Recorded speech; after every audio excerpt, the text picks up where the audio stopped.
दोस्तों, हमारे YouTube channel में आप सबका स्वागत है। दोस्तों, आज की इस वीडियो में आपको बताएंगे लंका रावण की नहीं, पहले भगवान शिव की थी।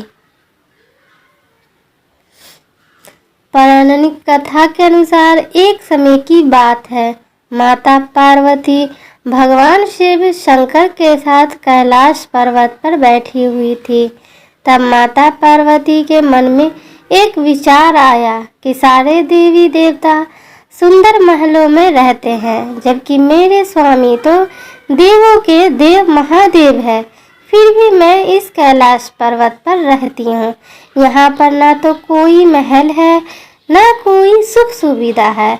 ऐसा अपने मन में सोचकर माता पार्वती ने भगवान शिव शंकर से कहा कि हे स्वामी, सभी देवी देवता तो अच्छे अच्छे महलों में रहते हैं, आप इस कैलाश पर्वत पर क्यों वास करते हैं?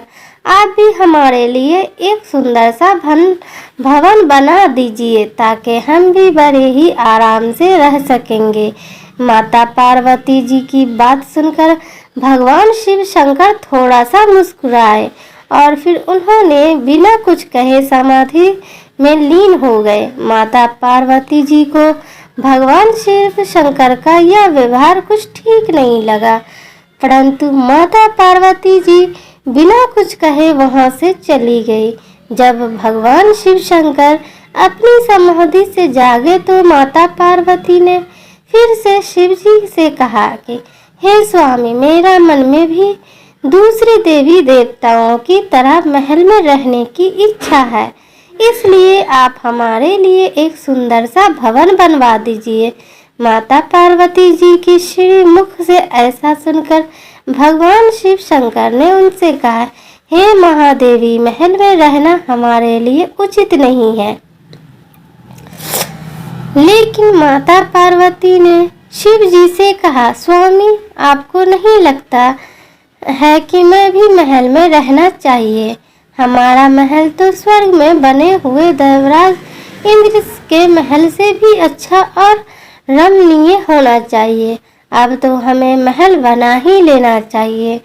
भगवान शिव शंकर ने माता पार्वती जी को बहुत समझाया और वे बोले कि हे महादेवी, हम तो ठहरे योगी, खुले में रहने वाले हैं। हमें भगवान का वातावरण रास नहीं आएगा, हमें तो महल में भी चैन नहीं मिलेगा, क्योंकि महल में रहने के बड़े नियम और बंधन होते हैं। लेकिन माता पार्वती जी ने तो मन में सोच लिया था कि अब महल के बिना वो नहीं मानेगी। माता पार्वती जी बोली, हे स्वामी, जब सारे देवी देवता महलों में रहते हैं तो फिर आप बर्फ की चट्टानों पर क्यों रहते हैं? माता पार्वती जी के इस हर्ट के आगे भगवान भोलेनाथ को झुकना पड़ा। तब भगवान शिव शंकर ने उस कार्य के लिए स्वर्ग से विश्वकर्मा जी को बुलाया और उन्हें ऐसा महल बनाने का कहा जो तीनों लोक में किसी का ना हो। उधर विश्वकर्मा जी भगवान शिव शंकर के आदेश अनुसार भवन बनाने के लिए उपयुक्त स्थान की खोज में लग गए। स्थान की खोज करते हुए उन्हें एक ऐसा स्थान दिखाई दिया जो चारों ओर से पानी से घिरा हुआ था और बीच में 3 सुंदर बड़े बड़े पहाड़ थे।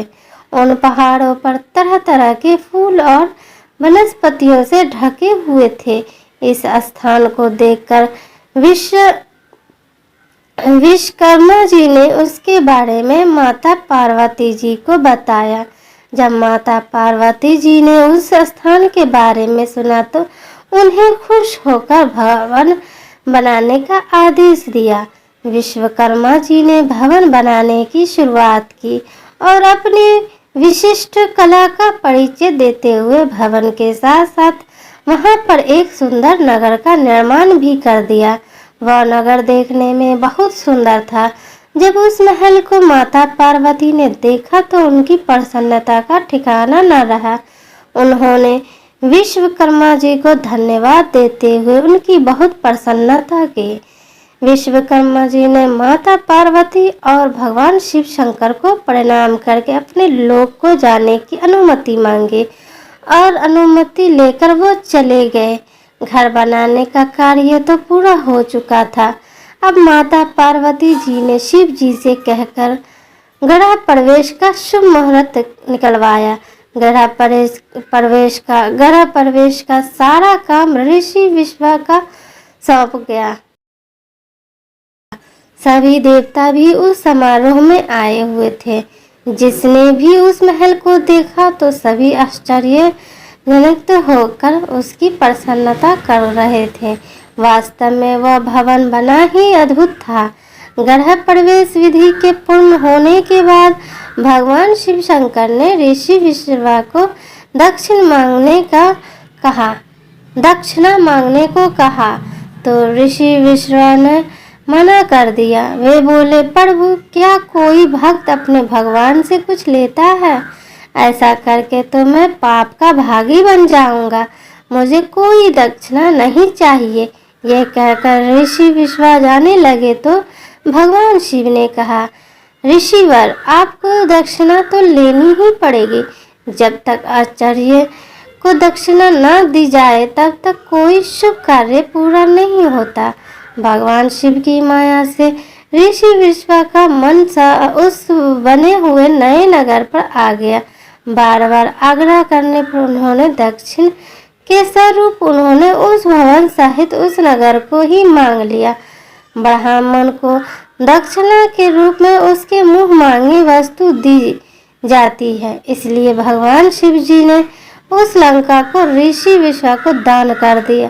भगवान शिव के द्वारा अपने भवन को दान कर देने से माता पार्वती जी को ऋषि विश्वा पर बहुत क्रोध आया और माता पार्वती जी ने कहा, तुम तो आचार्य कहलाने के योग्य भी नहीं हो। भोलेनाथ की सरलता का लाभ उठाकर तुमने बड़ी ही कठोरता से मेरे प्यारे महल को हर लिया है।